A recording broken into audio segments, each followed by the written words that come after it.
it again. And it's working. Yes. Okay. Is that working? Yes. Okay. So then now I go it's working. Yeah. Full screen again. So no, okay, you're recording now. Excellent. Welcome, everyone. My name is Ipek Yeginsu, and I'm the curator of the Web Biennial APEIRON 2020. And today we have the one and only Michael Najjar, one of our participating artists, and he was willing to do this presentation with us. We thank him once more for his lovely presentation. And he was born in Germany, and he studied interdisciplinary arts and conceptual art in Berlin. And he mostly works with photography and video. And he is inspired by the work of philosophers like Wilhelm Flusser, Paul Virilio, and Jean Baudrillard. And today's talk will be mostly about the work we are showing in the biennial called The Outer Space, which is ongoing since 2011, and will culminate in Michael's departure for space with Virgin Galactics. So, yeah, the floor is yours, Michael. Thank you for the kind introduction, Ipek. It's a pleasure to participate at your Web Biennial, and pleasure is ours. And I'm happy to introduce the audience a little bit into the Outer Space project, which over the years really has become a huge body of work. And I'm working on this series since 2011.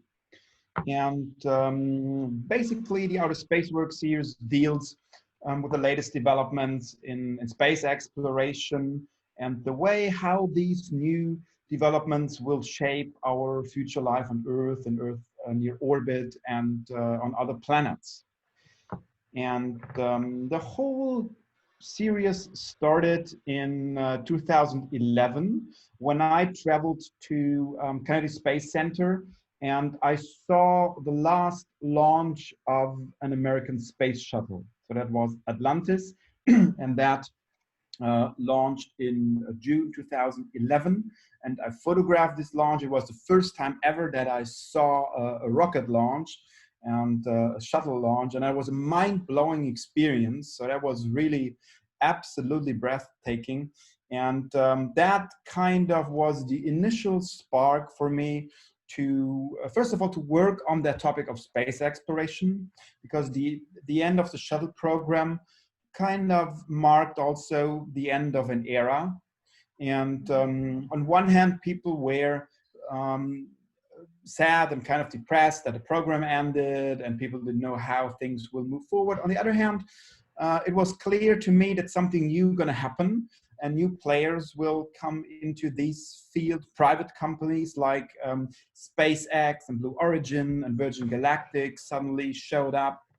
And so for me, it was obvious that there will be a technological leap, and that really we will go into the next generation of space exploration, and also on another level of technological development in the field of space exploration. So that all attracted me a lot to work on that topic. So I did a lot of research on a topic of space exploration, and very soon I came to the conclusion that we are all fascinated about a topic. We're all fascinated about space, but nobody has been there. Almost nobody. Only a very few group of astronauts. So for me, it was clear, as usually I'm very much involved personally and physically in what I'm doing. So I decided that I have to be in such a shuttle, in such a rocket one day myself, and fly into space and have this experience to be in space. And that was how I, on the research I discovered Virgin Galactic, Richard Branson's new company, and they were building, or they were planning to build private spaceships accessible for private, for civilians to enter the spaceship and fly into space. And that was, seemed to me a super interesting opportunity to join them, to join the project, and to have maybe one day the possibility and the opportunity to fly into space myself with the Virgin Galactic ship. And that's how I became one of Virgin Galactic's pioneer astronauts. And then with the help of some of my collectors, I was able to finance that and buy a ticket. And so from the moment when it was clear that I will fly into space, the whole project became a very different energy, I have to say. So this is from 2011. That was the first virtual rendering what Virgin Galactic was planning to do. And here we see a picture from 2018. This is the real spaceship then, built in the meanwhile. It's already the second one. The first one built had a fatal crash in 2014. I will come back to that topic later. That was rebuilt. And here is the real spaceship reaching space for the first time in 2018. So we are still in the phase of testing this spaceship. And it was planned to do the inaugural or maiden flight this year. Due to all the corona pandemic problems, that probably won't happen this year. So we we hope that next year Virgin Galactic can start with the commercial operations. Michael, maybe it would be wise to check the waiting room if there's anybody waiting to access the meeting, because you are the host, so I cannot see it. So I have to do that? Yes, or you can just give the hosting back to me and I can give you back the presentation authority. Let's see how I do that. It's underneath, next to share screen, I suppose, in the participants. Teilnehmer, participants. Yes. Yeah, so we have another one. If there's anybody waiting, because we started punctually and people might have arrived late. No, there's nobody waiting. Okay. I can only, participants, I can only see the three of us. Okay, then there's nobody in the waiting room, I suppose. Okay. Yeah, actually, I was wondering how this pioneering astronaut status is gained. How do you apply for that, or do they invite you to this program? How does that take place? Well, just one second. I need this. The pioneer astronauts are the people who reach the program on a very early stage.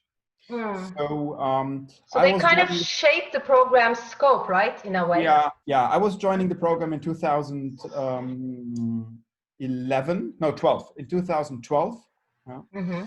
And so then there were only a few people joining the project. And so they divide the program between the pioneer astronaut and the future astronauts. So future astronauts are all astronauts who signed up with the project over the years. At the moment, we are about 650 people. Wow. And half of this group, so around 300, are part of the pioneer astronauts, so kind of the first 300. And we will fly with the spaceship within the first year of operation. So that's the plan. So whenever the commercial operations start, the pioneer astronaut will fly within the first year. And after that group, the other future astronauts will come and fly with the spaceship. And I assume you receive a lot of training for exactly. This mission. And yeah, that's the chapter we arrived at. Yeah, exactly. Because once I was sure that I will fly one day with the spaceship, I was very much interested how professional astronauts train and how do they prepare themselves when they fly into space. And so I was super interested to do a professional astronaut training. So I approached the Russian Space Agency. And after a year of communication and discussions about the project, they finally opened me the door to Star City. That's the training center of the Russian Space Agency near Moscow. And there I started to join the professional astronaut and cosmonaut training with the Russian astronauts or cosmonauts, which later then flew up to the International Space Station. So I did a lot of crazy things there. It was also difficult to convince the people that I will do a serious cosmonaut training, but at the same time, I'm coming as an artist. That means I need to do certain performances there. I need to bring other photographers and cameramen to record me during my performances. So it was a very complicated production to bring in all these people. And you know, as artists, we are demanding a lot. We are bringing only little budgets. So it was not easy to convince them, but at the end, they opened the doors, and I had a special agency in Germany, Space Affairs, and they made the contacts and they helped to open the doors. So at the end, I got really a lot of interesting access for the training and also to shoot and produce artwork. So I will give you a little glimpse into the training sessions that I did. So of course I had to do a zero-G training. So that image here, for example, is shot in a Russian Ilyushin. And this aircraft is flying parabolic curves, and then it produces 30 seconds of weightlessness, where the human body then really floats in weightlessness. That was a very interesting experience. If you do that for the first time, it's really overwhelming.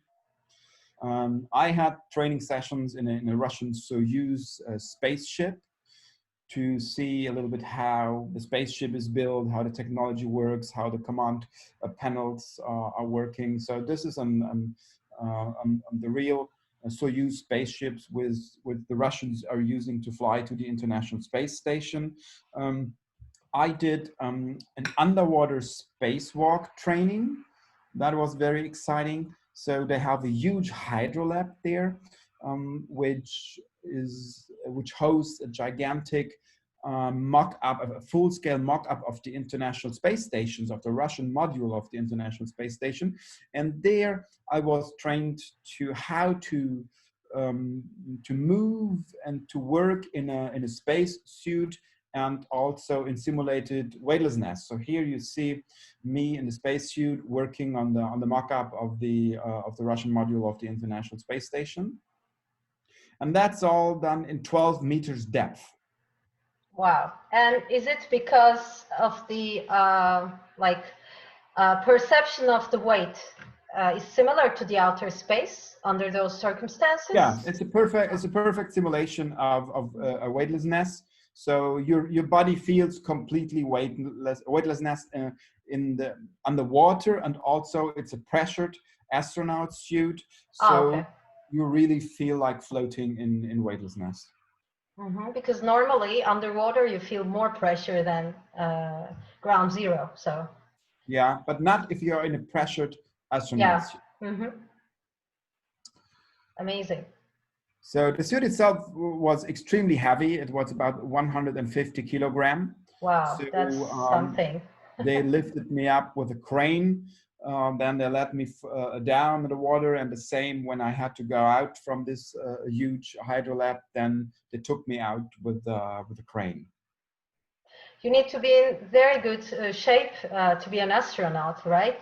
You go through some really serious checkups and health monitoring. Yeah, physically and mentally, you have to be really in good shape, absolutely. And I would say, for me, it was always a double pressure, because on one hand, I had to fulfill the exercises they demanded, which I needed to complete for the training. But at the same time, I had to make sure that the shooting was successful. That means that my cameras were working, that I got the footage that I wanted to have for my artistic production. As these sessions were so complex in preparations for month and month, we prepared these things, and there was no way to repeat this. So there was only one occasion then really to do it and to create also the footage that we needed. So what you see here is a Russian jet fighter. It's a MiG-29, and I'm inside this MiG-29, and we flew with this jet fighter into the stratosphere. That means up to 20,000 meters, with almost twice the speed of sound. And that was probably the hardest thing I ever did in my life. That was really stressful because you have to cope with enormous G-forces. You pass out, basically. Some pilots pass out, right? Yeah, the risk is that you pass out. And that happened almost twice to me, that I passed out and lost consciousness. I lost temporarily color vision. That was also... Color vision? Yeah, so it makes click and you only see black and white. Oh my God, that's scary. That was also kind of scary, yeah. And then we had a storyboard, of course, what kind of maneuvers the pilot had to fly. Because I needed certain footage then later for the video artwork. So we had several cameras installed in the cockpit, and I was in constant communication with the pilot to discuss what kind of maneuvers he should fly, so I could get them the footage. At the same time, I was checking the light directions, how the cockpit was illuminated by the sun coming in. I had to cope with all this pressure and the gravitational forces and make sure that I'm not passing out. So it was really, we were 15 minutes in the air, and that was really tough. And this is like the ultimate form of multitasking, I guess. Yeah, definitely it is, because you have so many things around you. You have to cope with. The whole experience is really a multi-sensorial experience that you have to cope with. That was really an enormous challenge. The same is, well, not so complex, are the centrifuge trainings. I also started a collaboration with the German Space Center, the DLR, and so they accepted me as a Guinea pick for their new machines and centrifuges. So basically they used my body to test their machines, and I got access to their new technology. So that was a good win-win. And here you see a brand new human short arm centrifuge, and that's also where you train how to cope with G-forces. So you're spinning around, I guess. Yeah. Yeah. And you're trying to maintain your balance. Maybe your inner ear is being trained, right? Yeah, it's not so much about the balance. It's more about just coping with the G-forces. And, and not losing your consciousness, and learn certain techniques, how you can control the bloodstream in your body to avoid to pass out. Oh, okay. So then, of course, you're all the time monitored by medical people. They monitor all your body function. Because if you pass out, then it really can be dangerous. So that's very important that you have a perfect medical supervision during these trainings. That's also a centrifuge here where they spin you around. Then I did also another quite impressive thing. I jumped out of an airplane in an altitude of 10,000 meters. So that I did that because I had then 2 minutes of free fall.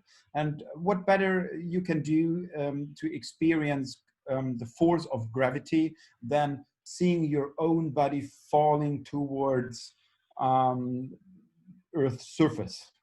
and falling and falling and falling really gives you an incredible idea, an incredible experience about the force of gravity, and gravity rules everything in space exploration. And that's why I did that. And we did it with a team of incredible experts, which were able to perform such a jump, and also cameramen who were able to shoot during such a jump, which is quite dangerous because you jump out in 10,000 meters. That's quite high. You need artificial oxygen supply, and to make sure that everybody's safe, that the oxygen supply works, that the camera works, that a parachute opens, is really quite difficult. And so you have to beat so many different odds, right?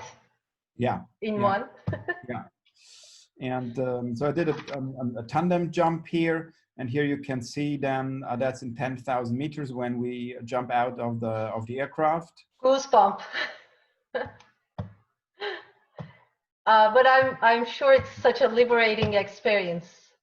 Yeah, that was really wild, I have to say, because it's at the beginning the air is so thin that you even don't notice that you're falling, and 2 minutes of free fall is really a long time. And only when you come closer to Earth's surface, then the air gets thicker, and then you have way more vibrations, and you have a stronger feeling of the forces. Attrition, right, with the air. Yeah. Molecules. Yeah. Yes. Yeah. Again, we had a very complex and detailed storyboard. So every cameraman had a precise how to say schedule of how to fall down and what angles to shoot to get all the footage that I needed for the later then creation of the video artwork. So this requires crazy planning. I mean, you have to calculate so many variables, like the speed you'll be falling at, where the light is, where the sunlight is coming from, etc. This is really a lot of work. Yeah, definitely. It's very complex, and also these things are impossible to repeat. So you need to have perfect planning to make that really successful and to get the footage that you want. Amazing. So let's go to some artwork, because I did all these things to get a personal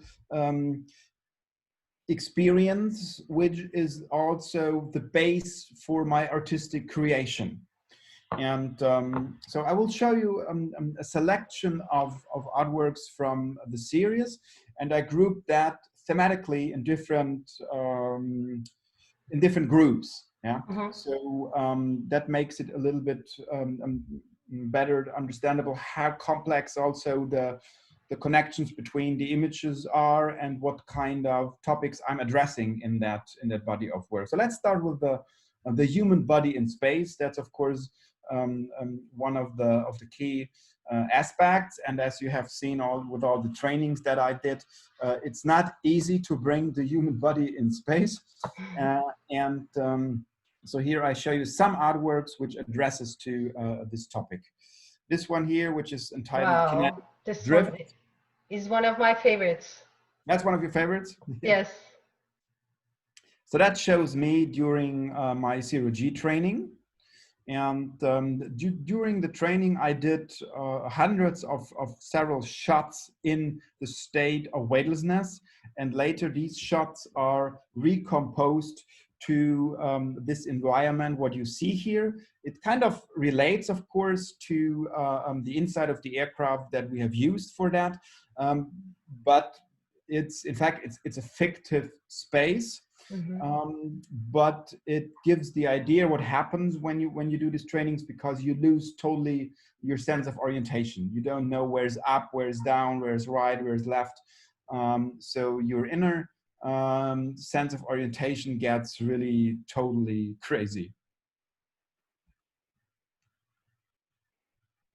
So this one here, liquid gravity over the time, really became one of the iconic images of the series, and that shows me in the spacesuit underwater during my spacewalk training, what we have seen before. So these images are part reality, part fiction, and you cannot tell where one starts and the other one ends. And it's actually, I think, a great analogy of our perception of what outer space is like, because we have some like scientific data, but we also have imagination on top of that. And this medium, I think, yeah, your main medium is photography, and there you are able to manipulate the quote-unquote real image to seamlessly combine it with imagination, and maybe someday it will be the truth. We don't know yet. Exactly. That's what I'm always interested as an artist. I would say the artworks that I'm doing, they are always oscillating on a thin line between reality and simulation. Mm-hmm. So that's what is my fascination. I'm not interested in showing reality. I'm interested in the construction of reality. So even if the artworks of the images look at a first glance, they look kind of real, they're always a simulation or always a construction of reality. And here, of course, that's a good example. As realistic as it looks at a first glance, the moment when you look to planet Earth, it becomes clear that this is a construction of reality. It changes your point of view. As a viewer, if you look towards or down to Earth, that catapults yourself as a viewer into space. So your point of view goes into space. And then, of course, you start to question, how real is this situation? What is real? What is simulation? You don't have a reference point, actually, because no one has been to space except for a few. And, you know, maybe the spaceship is something like this. We don't know. And but there's also this aura of mystery around space explorations. The public knows a certain percentage of what's going on, or they are like presented with a certain aspect of it, but we don't know the rest, etc. There are also lots of like conspiracy theories. The kind of the moon expedition, that it never happened. Many people say it was just shot in a studio. So this is a great place, I think, where to play with this idea of reality versus fiction, because it's very open to that, very fertile. Absolutely. Yeah, and that simulation is a super important part in space exploration. Everything has to be simulated so perfectly that it looks real, because then when you're going to space, things have to work, and the simulation have to match exactly with your real experience then in space. So here we see a little an installation shot that was we did a couple of years ago in New York at the Ruby Gallery. They have a little bit idea how the artworks look in combination and when they're installed at the wall. This is a video production of a video work that we also shot underwater during my space training. This one we have installed in the Museo Espaloir in Palma in Spain. That was a wonderful installation. Here we see a brand new work, which I just finished a couple of days ago. And that's brand new. So, and this one is an artwork entitled Crew Dragon, and is dedicated to the first and successful manned launch of the Crew Dragon capsule a couple of weeks ago with SpaceX. You might have seen that in the news. So after long time, since 2011, after 9 years, when the shuttle program ended, the Americans were not able to bring with their own spaceships, American astronauts to space. They had to fly with the Russians. So now SpaceX has created a brand new spaceship, the Crew Dragon, and they brought now, after 9 years, 2 astronauts from American soil with an American rocket and an American spaceship back to the International Space Station. And that was a milestone in the new era of space exploration, because it was, for the first time, it was a reusable rocket.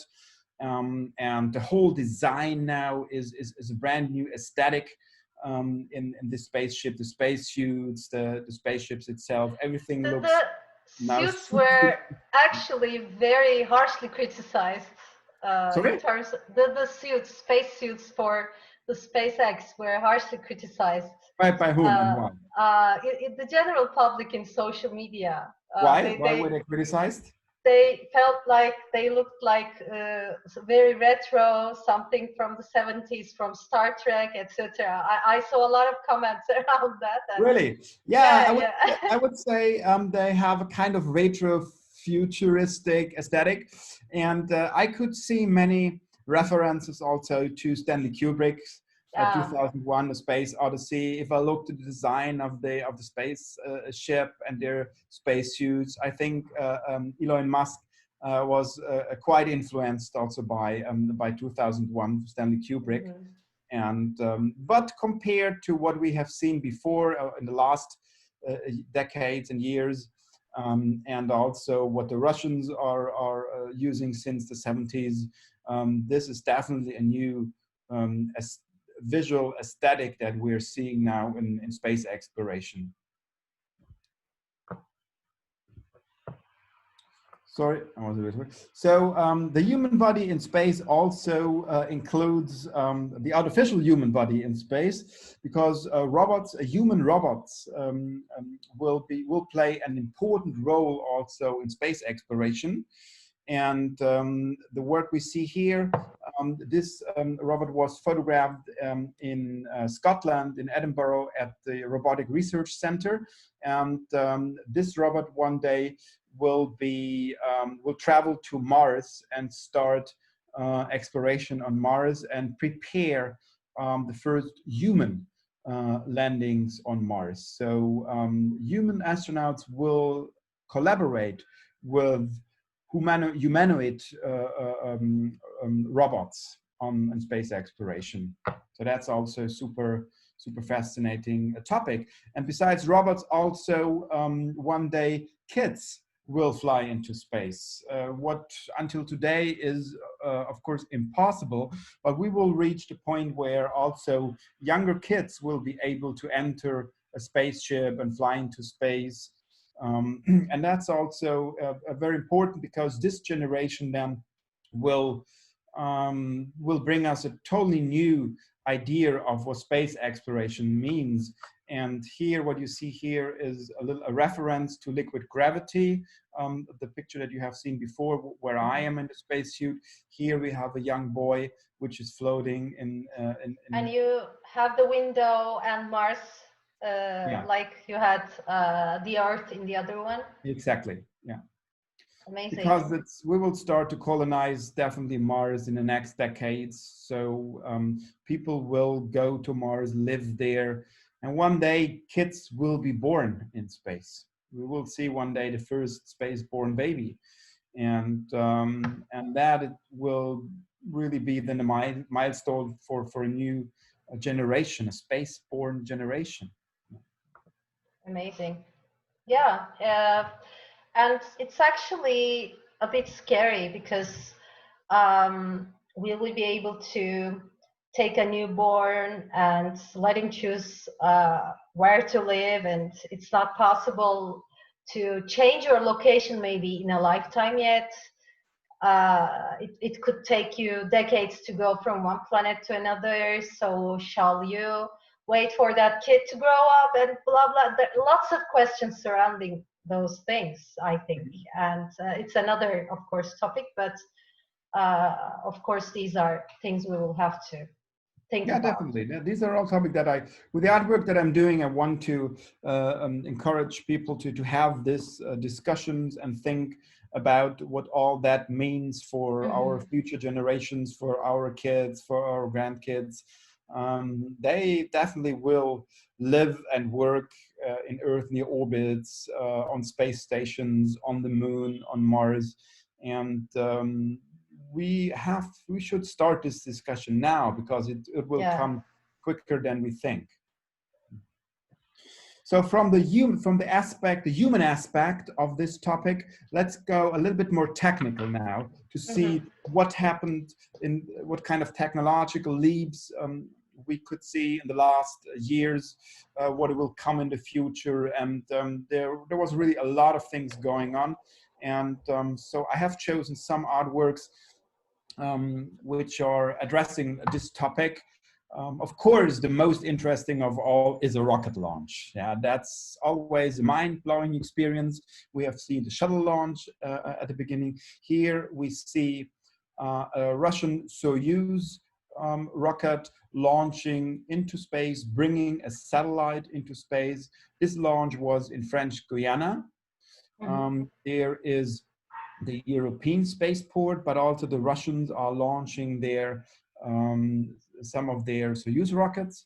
And that was an incredible shot that we were able to realize there because the camera was attached to the launch tower and remote controlled by the sound of the engines. So the camera was only 80 meters away from the actual launch, and that brought that spectacular image, what nobody ever has done before during a launch. It almost looks like CGI. It's so perfect, Yeah, it actually. is. That's also it's interesting that you mentioned that some of the images look so computer generated or so artificial, so simulated, even if they are completely real. And that's also what I'm interested in. That's also part of that tools that I'm using, or the creation that I'm interested in. That's some images look artificial, but they're not at all. Mhm. And this is really straight. And there are some details modified, but basically it's the actual shot that I did during that launch, even if it looks totally unreal. Yeah, surreal even. Yeah. So another a wonderful launch picture is Wow. this here. This is a rocket This is launch from, majestic. This is majestic, really. yeah, this is from an Ariane 5 launch, also in French Guiana. The interesting thing is that the Ariane rockets, when they launch from spaceport there in Kourou, they're really launching out of the jungle. So the French Guiana is full of forest, Amazon forest, and there is a spaceport in the middle of this forest. And once a month, a rocket comes out of the forest and flies into space. So that's amazing and very unreal and surreal experience. And so I created this work to focus on the idea that also nature and our Earth surface is very much related to what we do in space, because they are bringing mostly communication or Earth observing satellites into space. And it's very important to understand that a lot of things we do in space is strongly related to what happens on our planet. The way we are monitoring our climate, the climate change, all this is mostly entirely monitored and tracked and visualized via our satellite space activities. And another thing I want to ask you at this point, now that you're working with different uh, corporations, institutions related to space travel, and you just operate together, and I'm sure there are some like technical or technological secrets that could be available to you. And how is it that they allow you to be there in the middle of that valuable information exchange? And do you sign agreements of secrecy? Or I think that's a very delicate thing, especially American versus Russian Yeah. dynamic. So that's, Yeah. I'm curious about that part of that. Getting access to these locations is always super difficult. And it's also you have to, well, I have to, several things I have to treat, of course, confidential. And always when I'm there, what I'm photographing is checked by security officers. And so nothing is allowed to leave these locations, which might be critical or classified, of course. So whatever I publish, I have to discuss before with the agencies or the companies to make sure that nothing what is not thought for the public or might be kind of classified is really then also not published. So it's very very sensitive, and but I have to do that, of course, very professional, so that people can trust in what I'm doing, and that it's always according to their regulations also. So that's of course difficult. Yeah. So here we see some installation shots. The one before was from South Korea, from Seoul. It was a museum exhibition. Here we see a museum exhibition in Germany. And then we go to the artwork Space Launcher. That's an Ariane 5 rocket, which was photographed in the assembly hall. So here the artwork focus on the complexity also of the architectural structure that is needed to build a launcher, and because people have to work horizontally and vertically on every part of the rocket, so it's very, very complex structure. And that is a view inside the assembly hall right at the moment before the rocket leaves the assembly hall and goes to the launch pad.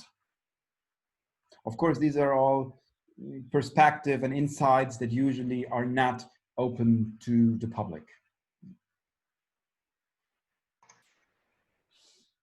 That's called gravity turn and shows then an Ariane 5 rocket already on its way into space.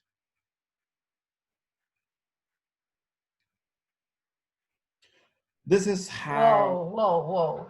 This one Yeah, is another this is favorite. how a Soyuz rocket looks from underneath. And this looks so manipulated. Yeah. It's almost well, like a technical drawing. I mean. Yeah. Well, it is a digital composite, of course, but the rocket is photographed separately to the assembly hall, because when the rocket is in the assembly hall, you can't photograph it that way. So I photographed the assembly hall empty, and I photographed separately the rocket, and then two are brought together. But this is basically what you see when you are lying under the rocket in the assembly hall. Incredible. It shows the 5 engines of the Soyuz rocket surrounded by the architectural construction of the assembly hall. It almost looks like a digital, like fractal painting or something. Yeah. Amazing. So here, as I mentioned before, in 2014 happened a fatal accident with the spaceship from Virgin Galactic. The spaceship basically exploded in the air in an altitude of 15,000 meters during a test flight. It was just thrown apart in the air. And were there fatalities? I don't think so, right? Yeah, there were 2 pilots there were 2 pilots in the aircraft on a spacecraft, and one pilot survived the accident. The other one died on the accident, and it was a miracle that one survived. So that was a critical moment for the program. And the crash happened at the Mojave Desert in the United States. And it was really a critical moment to the program. And I definitely had to do a work on this, but there was no way really to go there and take pictures.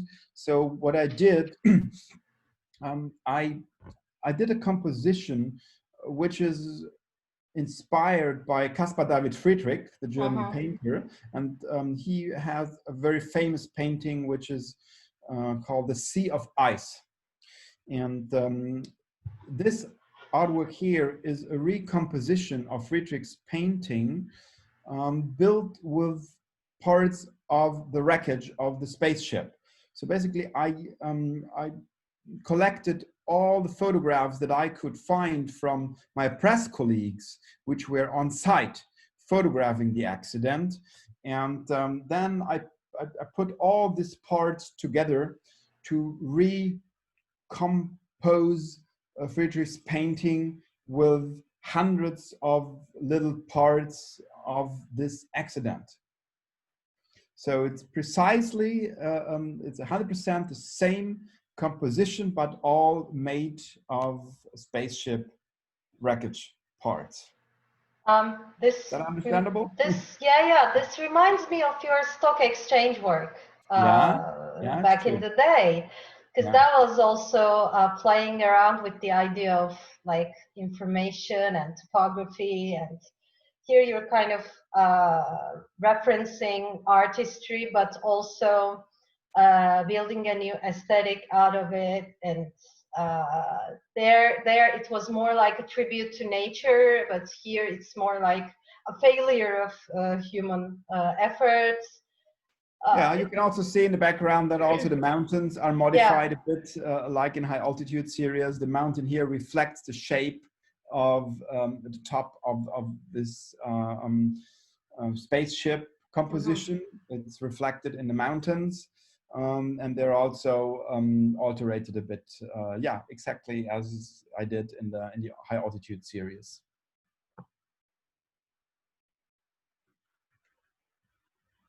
So here you see an installation shot at the ZKM in Karlsruhe. We did a couple of years ago.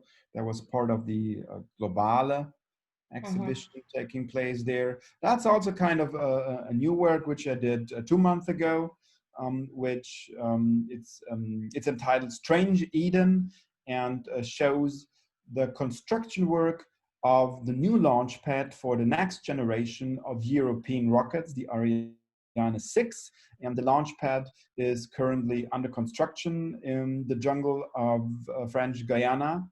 And again, I was there for taking, I took many pictures on the launch site, and it's a recomposition of the key elements of this launch site, which will be finished next year. And then next year there will be the maiden flight of the next generation of the Ariane rockets. This also looks a bit like post-apocalyptic to me. Yeah, it has been created. Slightly. It has been created in March this year. So when all the lockdown started and the world really has fallen into this kind of depression, and topic of isolation, protection. The individual was separated from its surrounding, and the protection suits and masks and everything. So that topic, of course, also affected me a lot and influenced the composition of that work.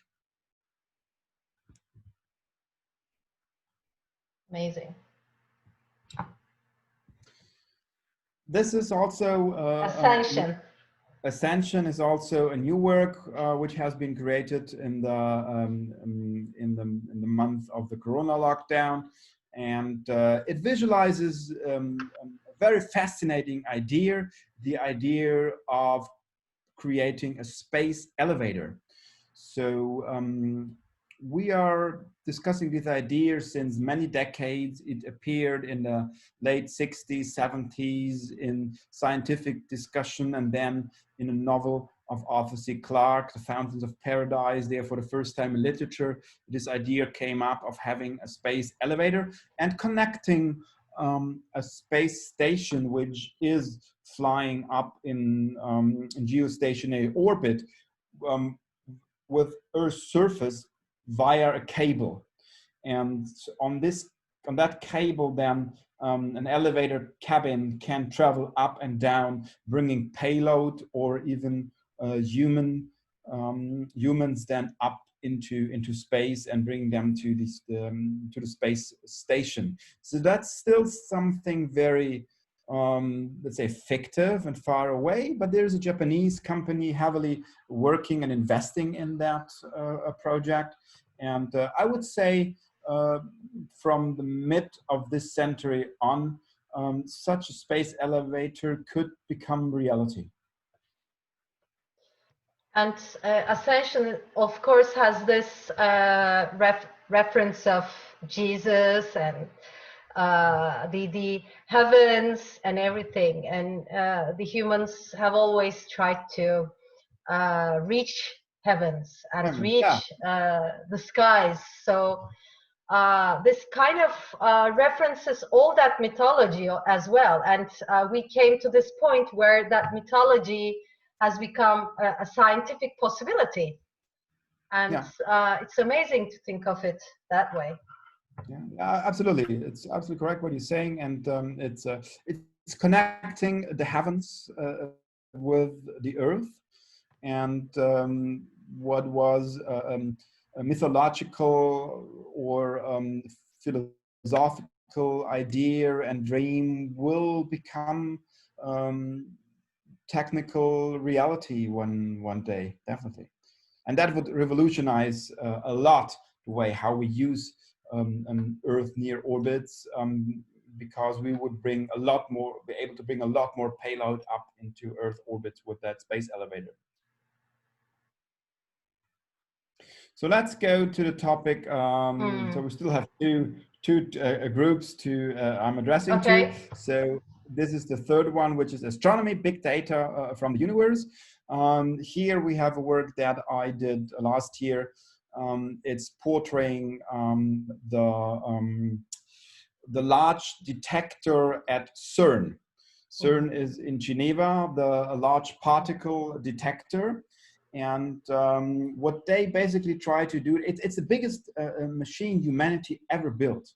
It's so huge, it's unbelievable. And what they do with this large detector there, this machine scientists, they try to recreate the conditions, the very first fractions of seconds after the Big Bang.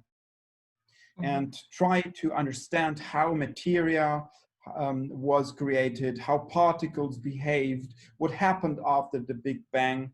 And that's what they are trying to find out there. So that goes really back to the very, very origin of the universe and learn and study how everything started. And that was really impressive to see this machine and photograph it. So it was also a very privileged access to go inside there, see that, and make an artwork of that incredible machine. Amazing. So what you see here is the artwork is entitled Space Debris. And this visualizes the amount of space debris that we have circulating around our heads in space. Unbelievable. There are about 600 artificial pieces, no, 600,000 artificial pieces flying around our heads in space, larger than 1 centimeter and more than 20,000 larger than 10 meters and 10 centimeters. And all these objects are flying with a speed of 28,000 kilometers per hour, and they never fall down. They're constantly in their orbits, and these are all artifacts that we left in space over the last 50 years. And so all the dots you see here, the little spherules, are real existing technical artifacts that we left in space, like rocket engines, rocket stages, defunct satellites, all of this stuff. And it's basically it's a huge environmental pollution problem, because it's threatening threatening our satellite infrastructure. It's threatening the International Space Stations and also rocket launches. So we have to clean up that mess, but still we don't have technology to do that. So that's the next generation of space telescopes. Most of us are familiar with the Hubble Space Telescope, which has delivered incredible images over the past 20 years from deep universe. And Hubble now will be retired and replaced by James Webb Space Telescope. And that's supposed to launch next year. And this telescope consists of 18 golden mirrors. And this is one segment of the telescope, one golden mirror, which I photographed in a clean room of a NASA laboratory in the United States. And this telescope is built with the purpose to look back to almost to the Big Bang and revolutionize our understanding of how the universe was created and how the universe formed.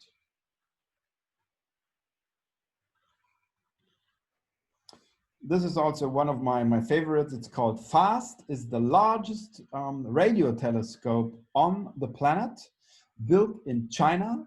This dish has an enormous diameter of 500 meters. So it's huge. And the Chinese built this spectacular instrument 2 years ago in central China with the main purpose to detect extraterrestrial communication. So that means if there is something out in the universe, if there are other civilizations, if there ever signals can be captured from other civilizations in our universe, then this telescope is the instrument to do that. And it's in a very hidden place and also not accessible for the public. So it was really quite difficult, and with a lot of luck that I was able to see this instrument and photograph this instrument. And I think in the last year, there have been several news around these radio signals. Like the scientists have discovered this new frequency repeating itself every blah blah months or days, and some argue that they could be generated by extraterrestrial species, but others say it's just stars moving and making noises, etc. But it's hard for me to think that we are alone in the universe. It's really, I think it's much less probable than the other option. Mm-hmm. Yes, and it's that's a constant surge, I think we do and we have, and the wish to find other civilizations. That's a driving force also in space exploration and astronomy, to find out if we are a singularity, if we're unique, if we're alone or not.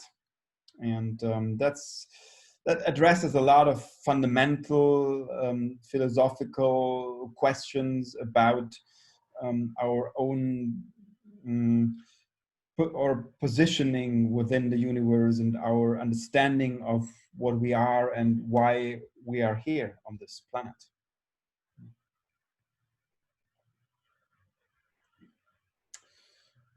Oh, I love this. So this is also a brand new one. You have 3 or 4 premieres here in that presentation. This is also a very new piece, and it's called Starlink. And SpaceX is now installing a huge network of satellites around our planet. And this is the so-called Starlink network. And they are bringing up satellites in an amount that we never could imagine before. Just to make that understandable, so until now, since the first time that a satellite reached space, that was in '57 with Sputnik, so up to now, today, we have around 3,000, 3,500 satellites flying up in space, in Earth orbits. SpaceX now is going to install up to 60,000 satellites. And that means that the entire planet will be covered by a network of satellites, and they will install a new internet, a satellite-based internet that really every angle of the planet can be reached with this internet signals.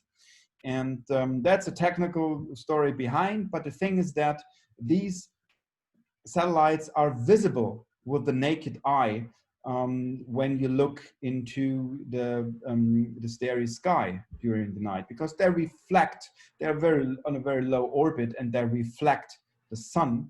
And you see these satellites when you look at sky during the night. That means and now they're about 400 up.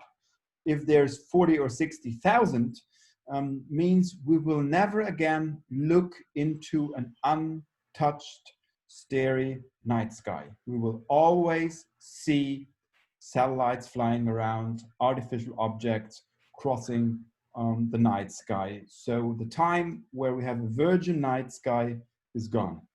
And astronomers are, of course, protesting a lot against this development, because they're very much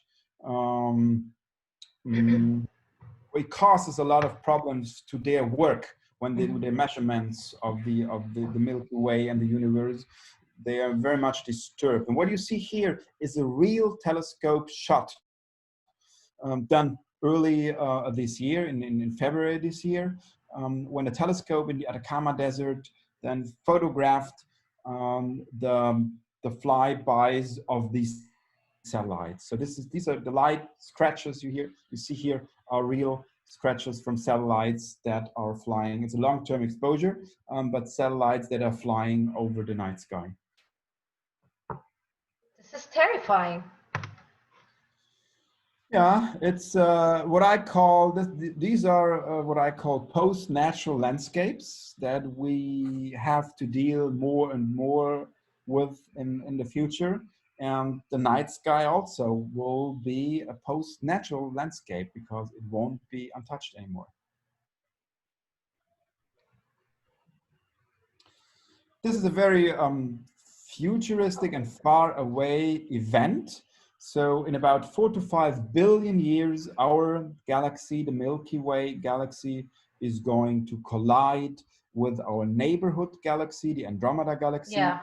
The two galaxies will crash into each other and destroy into each other, and that will be the end of everything. And from the stardust, there will be new galaxies reborn. If we would be alive, and at that time, that would be the night sky that we would see then when the two galaxies are crashing. And it's based on Hubble high definition pictures. The left part you see is the Milky Way, the right part you see is the Andromeda galaxy, and in the middle, the two galaxies are intermingling, crashing into each other. And the artwork is entitled Gravitation Entanglement. And that's interesting part of that story, because normally the two galaxies would travel apart, so they would not collide, but due to their gravitational forces, they're attracting each other. So they're coming closer to each other due to their gravitational forces, and that means that there will be a collision and there will be a complete destruction of both galaxies one day. And I think Andromeda is much bigger than the Milky Way, right? Yeah. So it will kind of swallow our galaxy when they will collide. That's a bit hard to predict if it will swallow or collision. It's they will crash into each other and destroy each other. Yeah. Here you see the artwork also installed in an And you exhibition. have very big, like large scale Yeah. photographs, and Yeah. they are very immersive, actually. That's important that they have this immersive aspect. And we have a very large format that is 180 by 2 meters 80. And a regular large format, which is 130 by 2 meters. But both formats are really large, and as you said, gives you always a very immersive experience when you're standing in front of the pieces. Now we come to the last part, which is called Terraforming and New Worlds. Here, that's an artwork that I've done last year on the celebration of the 50th anniversary of the first moon landing.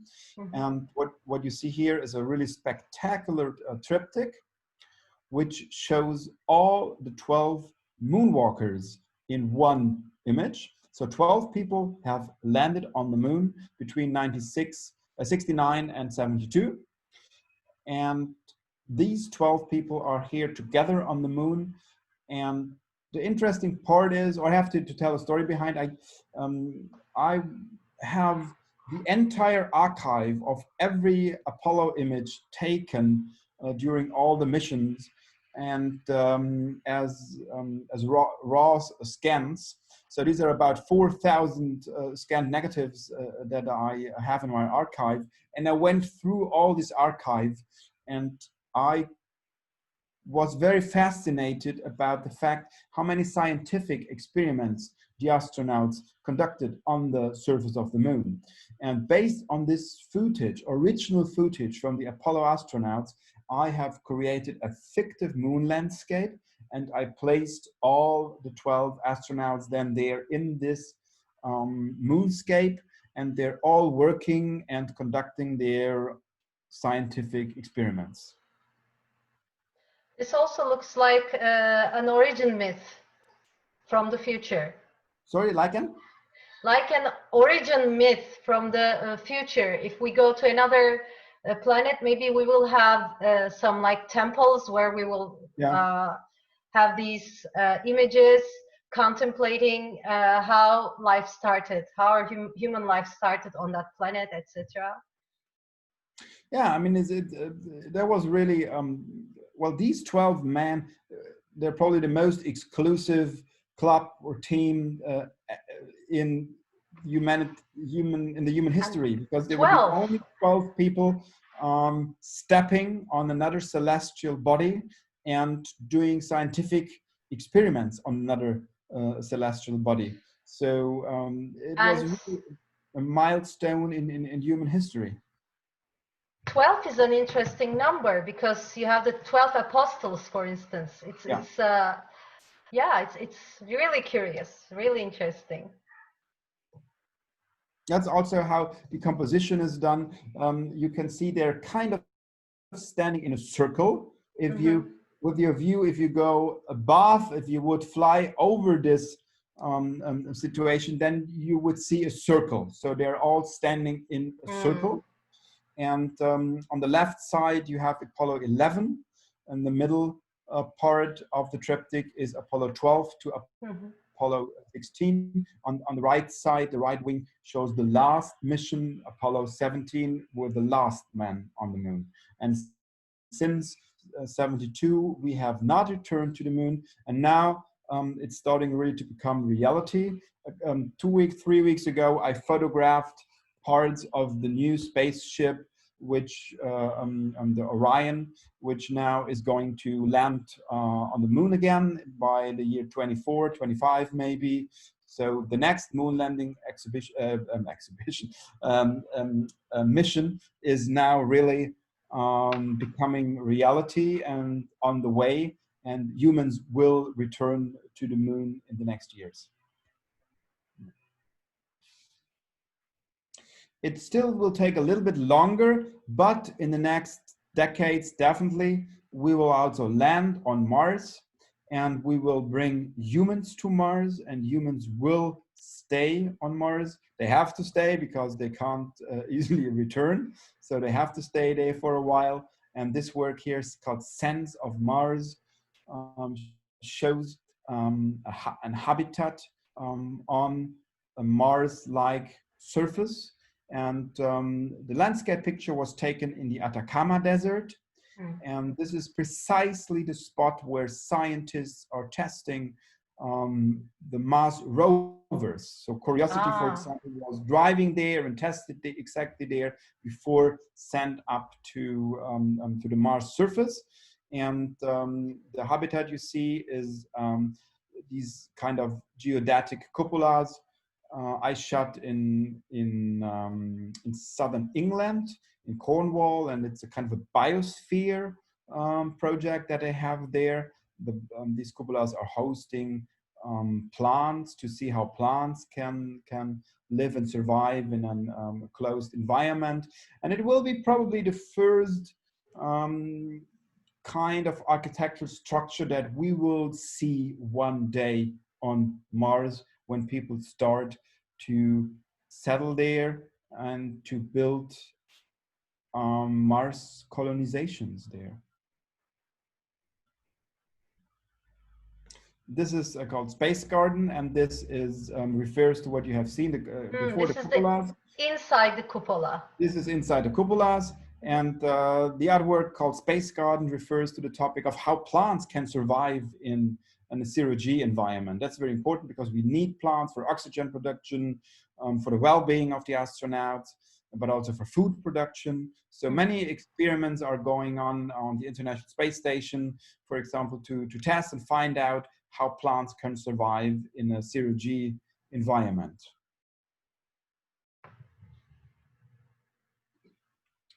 So talking about terraforming is we are discussing this idea on the topic of Mars. How could we transform Mars into an Earth-like system?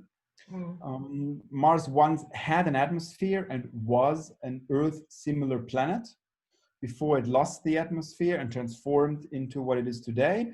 And scientists are discussing the topic of terraforming. That means we could melt down the polar caps of Mars to get liquid water. We could release the greenhouse gases in the Martian soil to thicken the atmosphere and augment the temperature of the surface to make it a more livable and habitable environment.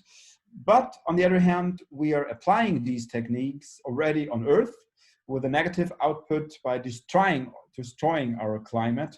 And this artwork here called Liquid Time refers to that topic, that we're destroying our environment, we are destroying our glaciers. This is a glacier, or inside a glacier, where I took this picture on Iceland, and the glacier is losing between 80 and 100 meters extension every year.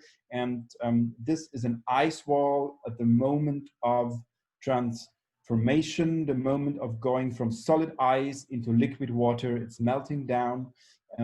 It's basically the agony. It's the moment of dying of this glacier, and going from water from liquid ice to from solid ice to liquid water. And space technology is also a very important part of this, monitoring our glaciers and capturing the data, how the glaciers on the surface are transforming and losing mass. This artwork also exists as a triptych, and here we see an exhibition at the Moscow Biennale a couple of years ago at the Chekhov Gallery, where I showed this triptych in a very large size.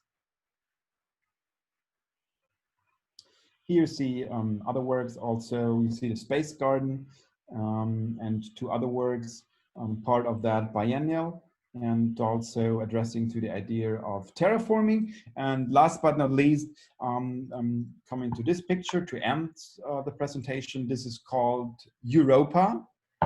Europa is a moon of Jupiter.